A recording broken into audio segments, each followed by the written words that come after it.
Stories Telugu. Please subscribe. అనగనగా ఒక ఊరిలో నారయ్య, వీరయ్య అనే ఇద్దరు స్నేహితులుండేవారు. వారిద్దరివి పక్కపక్క ఇల్లే. ఇద్దరూ ఒకే రకమైన వ్యాపారం చేస్తుండేవారు.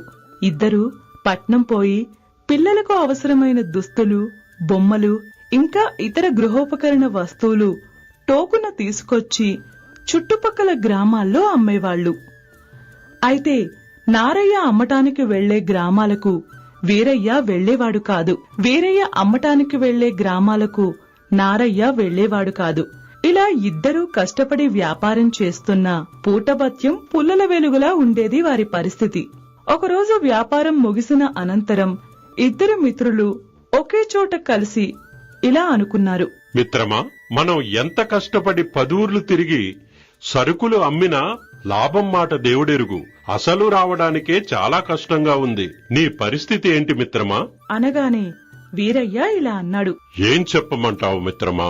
రోజూ తిండిలోకి కూర ఉంటే కూడు ఉండడం లేదు, కూడు ఉంటే కూర ఉండడం లేదన్నట్టయింది నా ఇంటి పరిస్థితి. ఒంటి మీదికి సరైన గుడ్డ ముక్క కూడా కరువయ్యే పరిస్థితుల్లో ఉన్నాను. నాకు ఒక్కోసారి ఈ వెధవ బ్రతుకు ఎందుకు, చచ్చిపోతే సరిపోతుంది కదా అనిపిస్తుంది. అనగానే నారయ్య ఇలా అన్నాడు. ఏ సమస్యకైనా చావు పరిష్కారం కాదు మిత్రమా. ప్రశాంతంగా ఆలోచిస్తే సరైన మార్గం కనపడకపోదు. ఏం మార్గం కనపడుతుంది మిత్రమా? ఇవాళ రేపు ఎవరి బాధలు వారివి. పక్కవాడి గురించి పట్టించుకునే తీరిక, ఓపిక ఎవరికున్నాయి? అనగానే నారయ్య ఇలా అన్నాడు. సరే కాని మిత్రమా, నేనొక సలహా ఇస్తాను. నీ అభిప్రాయం చెప్పు. ఏంటది మిత్రమా? మనం ఏదైనా దూర ప్రాంతానికి వెళ్లి కొద్ది రోజుల పాటు కష్టపడి డబ్బు సంపాదించుకొని వద్దాం. అనగానే వీరయ్య ఇలా అన్నాడు. నారయ్య, ఇక్కడే మనం ఏం చేయలేకపోతున్నాం. ఎక్కడికో వెళ్లి ఏం చేయగలం? సంకల్ప బలం ఉంటే సాధించలేనిది ఏదీ లేదు. ప్రయత్నిద్దాం. నువ్వు ఈ విషయం మీ ఆవిడకి చెప్పు. నేను కూడా మా ఆవిడికి చెప్తాను. ఇద్దరం రేపే బయలుదేరదాం. ఇంటికి వచ్చిన నారయ్య భార్య భద్రమ్మతో ఇలా అన్నాడు. భద్రమ్మ, రేపు ఉదయం బయలుదేరి వీరయ్య నేను చాలా దూర ప్రయాణం మీద వెళ్తున్నాం. వచ్చే వరకు ఎన్ని రోజులు పడుతుందో తెలీదు. నువ్వు పిల్లలు నేను వచ్చే వరకు జాగ్రత్త. అనగానే భద్రమ్మ ఇలా అంది. దూర ప్రయాణం అంటే మీరు వ్యాపారం కోసం వెళ్లే పట్నం కాక ఇంకెక్కడికైనా వెళ్తున్నారా? అవును, అలాంటిదే కాని ఎక్కడికి వెళ్తామో ఎప్పుడు వస్తామో తెలియదు. అందుకే నీకు జాగ్రత్త అని చెప్తున్నాను. అదేంటయ్యా, ఇప్పుడు చేస్తున్న వ్యాపారం వదిలిపెట్టి ఎక్కడికో తెలియకుండా, ఎప్పుడొస్తారో తెలియకుండా ఏంటి అర్ధాంతర ప్రయాణం? గమ్యం లేని ప్రయాణం ఎక్కడికి? ఇక్కడ వ్యాపారం నానాటికి దిగజారిపోతుంది. లాభాల మాట అట్టుంచు, తిరిగిన కష్టానికి కూడా కూలీ గిట్టడం లేదు. ఇక గమ్యం అంటావా? ఆ భగవంతుడే చూపిస్తాడు. ఎక్కడైనా దూరదేశంలో కష్టపడో, కూలీ చేసో, లేదా అక్కడ ఏదైనా లాభసాటి వ్యాపారం చేసో ఇంత ధనం సంపాదించుకుని వస్తాం. అనగానే భద్రమ్మ ఇలా అంది. ఇప్పుడిక్కడ మనం సంపాదించుకున్నది మనం తినడానికి, కట్టడానికి ఉంది కదయ్యా అని అనగానే నారయ్య ఇలా అన్నాడు. అవును, నువ్వన్నది నిజమే. మనం సంపాదిస్తున్నది తినడానికి, కట్టడానికి మాత్రమే సరిపోతుంది. ఎవరైనా ఇంటికి వచ్చి అయ్యా ఆకలి అంటే పట్టెడన్నం పెట్టలేక చాలా బాధపడుతున్నాను. అందుకే బాగా సంపాదించుకురావాలని వెళుతున్నాను. ఎవరిదో కడుపు నింపటం కోసం నువ్వు కట్టుకున్న పెళ్లాన్ని, కన్నబిడ్డను వదిలి దేశాలు పోతావా? నోరు విడిచి ఆకలి అని అడిగే మనిషి ఎంత మదనపడి అడుగుతాడో తెలుసా భద్రమ్మ? అన్నార్తి అయి వచ్చినవాడు సాక్షాత్తు విష్ణు స్వరూపం. ఆ మనిషి తృప్తిగా తిని మనసులో మనల్ని దీవించే దీవెన ఉంటుందే, అది ఎన్ని లక్షలు పోసినా దొరకదు. చూడయ్యా, నీతో నేను మాటల్లో గెలవలేను గాని నువ్వు ఏ నిర్ణయం తీసుకున్నా జాగ్రత్తగా ఆలోచించే తీసుకుంటావు. క్షేమంగా వెళ్లి లాభంగా రా. కనీసం నీకు 3-4 రోజులు వచ్చేలా దారిభత్యం కడతాను. మరుసటి రోజు భార్య భద్రమ్మ సిద్ధం చేసిన దారిభత్యం మూటను భుజాన తగిలించుకుని నారయ్య వీరయ్య ఇంటికి వెళ్లాడు. వీరయ్య అప్పటికే సిద్ధమై ఉన్నాడు. వీరయ్యను చూసి నారయ్య ఇలా అన్నాడు. ఏం మిత్రమా, ప్రయాణానికి సిద్ధమేనా? ఇదంతా నీ భార్య రాధమ్మకి చెప్పావా?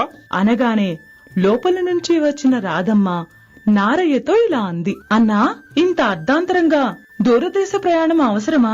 ఇక్కడే ఉండి ఇంటిల్లిపాది కలిసి కలో గంజో తాగితే సరిపోదా అనగానే నారయ్య ఇలా అన్నాడు. అమ్మా రాధమ్మా, ఇంకొద్ది రోజులు ఉంటే ఆ కలో గెంజో కూడా కష్టమయ్యే పరిస్థితి వస్తుంది. అందుకే ముందు జాగ్రత్తగా వెళ్తున్నాం.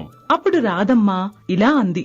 అన్నా, మీ ఆలోచన బాగానే ఉంది కాని మీరు ఎక్కడికి వెళ్తున్నారో ఎప్పుడు వస్తారో తెలియకుండా మీకోసం ఎన్ని దినాలు ఎదురు చూడాలి అనగానే నారయ్య ఇలా అన్నాడు. అమ్మా, ఈ జీవితమే ఒక పెద్ద ఎదురుచూపు. పుట్టాక పెరగడం కోసం ఎదురుచూపు, పెరిగాక సంసారం కోసం ఎదురుచూపు, సంసారం వచ్చాక చావు కోసం ఎదురుచూపు అనగానే రాధమ్మ ఇలా అంది. అన్నా, శుభమా అని మంచి పని మీద బయలుదేరుతూ అపశకునం మాటలు మాట్లాడకు. క్షేమంగా వెళ్లి లాభంగా రండి. మీరొచ్చేంత వరకు వదినా నేను ఒకరికొకరు తోడుగా ఉంటాం అనగానే నారయ్య వీరయ్యలు బయలుదేరి ఒక ఊరి చివరకు వచ్చారు. అక్కడ 2 దారులున్నాయి. వాటిని చూసి వీరయ్య ఇలా అన్నాడు. నారయ్య, మనం ఏ దారిలో ముందుకు వెళ్దాం? వీరయ్య, అన్ని దిక్కులలోనూ తూర్పు దిక్కు శుభప్రదం అన్నారు పెద్దలు. మనం తూర్పు దిక్కుగానే వెళ్దాం అనగానే ఇద్దరు తూర్పు దిశగా ప్రయాణం సాగించారు. అలా వెళ్ళగా వెళ్ళగా ఒక చోట బాటలో 4-5 ఎద్దుల బళ్ళు ఆగి ఉన్నాయి. 9 మనుషులు బాటదారులో ఏర్పడిన పెద్ద చీలికలాంటి గుంతను పూడ్చే ప్రయత్నం చేస్తున్నారు. అక్కడ ఒక పెద్ద మనిషి నిలబడి పనిని పర్యవేక్షిస్తున్నాడు. అతను అటుగా వెళ్తున్న నారయ్యను వీరయ్యను చూసి ఇలా అన్నాడు. అయ్యా, నేను పక్క ఊరు గ్రామ పెద్దను. పట్నానికి వెళ్లడానికి మా ఊరు నుండి ఇదొక్కటే దారి. మేమిక్కడికి వచ్చే వరకు తెలియలేదు మార్గం ఇంతగా చీలిపోయి ముందుకు వెళ్లడానికి లేకుండా అయ్యిందని. ఈ మధ్య కురిసిన వర్షాలకు కొట్టుకుపోయినట్టుంది. అయితే మమ్మల్ని ఏం చేయమంటారు? మీరు కూడా ఏదో పని వెతుక్కుంటూ వెళ్తున్నట్టున్నారు. మా వాళ్లతో కలిసి మీరు కూడా కొంచెం దారి బాగుపడ్డానికి సహాయపడితే మీకు చెరో 10 రూపాయలు కూలిగా ఇస్తాను అనగానే వీరయ్య కోపంగా ఇలా అన్నాడు. మేము మీ కంటికి ఎలా కనిపిస్తున్నామయ్యా? మేం కూలి పనులు చేసేవాళ్లం కాదు, వ్యాపారస్తులం. దూరదేశంలో వ్యాపారం చేసి బాగా డబ్బు సంపాదించడానికి వెళ్తున్నాం. కావచ్చును, నిజమే కాని రహదారి త్వరగా మెరుగైతే నేను ఊరి సంక్షేమం కోసం అత్యవసరంగా పట్నం వెళ్లాలి. అందుకనే మిమ్మల్ని సహాయం అడిగాను. అప్పుడు నారయ్య వీరయ్యను చూసి ఇలా అన్నాడు. మిత్రమా, అతను అంతలా అడుగుతున్నాడు కదా, మన వంతు సహాయం చేద్దాం. నువ్వు సహాయం చేయాలనుకుంటే చెయ్యి, కాని నన్ను మాత్రం అడగొద్దు అని అనగానే నారయ్య వెళ్లి ఆ ఊరి వాళ్లకి ఆ గుంతని పూడ్చటంలో సహాయపడ్డాడు. ఆ తర్వాత నారయ్య వీరయ్యలు పక్కనున్న కాలిబాట ద్వారా ముందుకు నడిచారు. వీరయ్య, మరీ అంత ముక్కుసూటిగా మాట్లాడకూడదు. సరే సరే, నా విధానం అంతేగాని ఎండ నడినెత్తి మీదకు వస్తున్నది, త్వరగా పద అంటూ ముందుకు నడిచారు. అలా మరికాస్త ముందుకు నడవగా నడవగా ఒక కొండ ప్రాంతానికి వచ్చారు. అక్కడ పక్కనే ఒక పెద్ద బండరాయిని తొలగించే ప్రయత్నం చేస్తూ 2 మనుషులు వాళ్ళని కొరడాలతో కొడుతూ 2 భటులు కనిపించారు. నారయ్య వారి దగ్గరకు వెళ్లి ఇలా అడిగాడు. వీళ్ళేం తప్పు చేశారు? ఎందుకు ఇంతలా శిక్షిస్తున్నారు? ఇది తప్పు శిక్ష కాదు, ఈ రాయిని తొలగించినందుకు శిక్ష. ఏంటి? రాయిని తొలగించినందుకు శిక్ష? అవును, ఈ రాయిని తొలగిస్తే ఒక నిధికి మార్గం ఉంటుంది. అక్కడ అపారమైన నిధి ఉంది. కాని ఈ రాయిని 2 మనుషులు మాత్రమే తొలగించాలని శాసనంలో ఉంది. అలా ఏ 2 ఈ రాయిని తొలగించినా వారి సగం వాటా ఇస్తామని రాజుగారు ప్రకటించారు. ప్రయత్నించి గాని విఫలమైతే ఇలా శిక్షించమని కూడా రాజుగారే చెప్పారు. ఏం, మీరు కూడా ప్రయత్నిస్తారా? వద్దు నాయనా, మాకంత ఓపిక లేదు, ఆశ లేదు. మేం చాలా దూరం పోవాలి అని ముందుకు నడిచారు. 2 అలా కొండలు కోనలు దాటి ప్రయాణం చేస్తుండగా ఒక వనంలో ఒక చోట అవిటివాడొకడు వీళ్లను చూసి ఇలా అన్నాడు. అయ్యా, నా భార్య భిక్ష తెస్తానని పక్కూరుకు పోయింది, ఇంకా రాలేదయ్యా.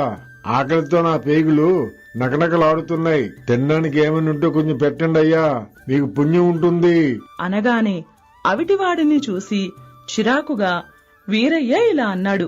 నీలా అడిగిన వాడికల్లా ముష్టి వేస్తూ వెళ్లడానికి మాదేమీ అన్నసత్రం కాదు అని కసురుకోగానే నారయ్య ఇలా అన్నాడు. మిత్రమా, ఎందుకు కసురుకుంటావు? ఆకలి బాధలు చెప్పనలవి కావు. అది అనుభవించిన వాడికే తెలుస్తుంది. నీ మూట విప్పొద్దులే. నా మూటలో చాలా రొట్టెలు ఉన్నాయి. నేను ఇస్తానులే. ఆగు. నీది నాది కాదు మిత్రమా, మనం చాలా దూరం వెళ్ళాలి. మనకి సరిపోవద్దా? వీరయ్య, మనం ఒకరి ఆకలి తీరిస్తే వేరొకరు మన ఆకలి తీరుస్తారులే అని తన మూటను విప్పి 2 రొట్టెలను ఆ అవిటివాని చేతిలో పెట్టాడు నారయ్య. రొట్టెలు చేతిలో పెట్టగానే ఆశ్చర్యంగా అవిటివాడు ఒక సిద్ధుడిగా మారిపోయాడు. అది చూసి నారయ్య ఇలా అన్నాడు, స్వామి, ఇదేం చిత్రం? మీరెవరు? అనగానే సిద్ధుడు ఇలా అన్నాడు, నా పేరు శివసిద్ధుడు. నా వయసు 1000 సంవత్సరాలు. ఈనాటి మనుషుల ప్రవర్తన తెలుసుకోవడానికి ఇలా రకరకాలుగా మారుతుంటాను. మీ ఇద్దరి ప్రయాణ ఉద్దేశం నాకు తెలుసు. నీ యొక్క సద్బుద్ధి కారణంగా నేను మీ ఇద్దరికి ఒక వరం ఇస్తాను. అనగానే నారయ్య ఇలా అన్నాడు. స్వామి, వరమా? ఏమిటది?